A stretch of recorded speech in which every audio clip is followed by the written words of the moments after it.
avant de m'inscrire en STS à l'UQAM, j'ai fait un bac et une maîtrise en anthropologie à l'Université de Montréal, où je me spécialisais en archéologie. Puis durant mon parcours, en fait, je me suis de plus en plus intéressé à la communication de la science, notamment sur les médias sociaux, à travers les technologies numériques, ce qui m'a poussé à m'inscrire en STS à l'UQAM, où en ce moment je fais une thèse sous la direction de Florence Millerand et Vincent Larivière, qui ont tous les deux développé des expertises en ce sens au niveau de la communication scientifique à travers les médias sociaux ou à travers les technologies numériques. Pourquoi j'ai choisi le programme STS? En fait, il y a beaucoup de particularités au programme qui sont tout à fait intéressantes. Notamment, dans mon cas, je fais ma thèse par cumul d'articles, qui est quelque chose qui ne se fait pas dans beaucoup de programmes,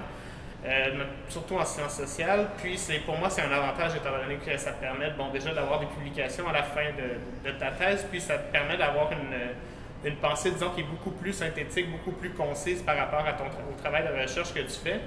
Ça, c'est une des premières choses. Peut-être une deuxième chose, c'est justement l'aspect très interdisciplinaire qu'on a dans le programme, où on a des professeurs de différents horizons, que ce soit communication, sciences d'information, histoire, philosophie, sociologie, qui cherchent justement à étudier la science et la recherche, tous les aspects de la science, de la recherche, de la technologie et leur impact sur la société. Et tout ça, justement, donne une perspective très intéressante où on n'est pas seulement cloisonné dans notre carcan disciplinaire, mais on a un foisonnement, finalement, d'idées à travers les échanges qu'on a avec les professeurs, les autres étudiants,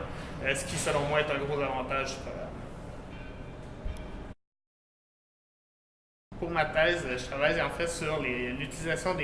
Twitter et Reddit dans la communication scientifique autour des changements climatiques. Je m'intéresse plus particulièrement à comment les articles scientifiques et même les articles qu'on qualifie de secondaires, si on veut, donc les articles plus de vulgarisation scientifique, comment tout ça circule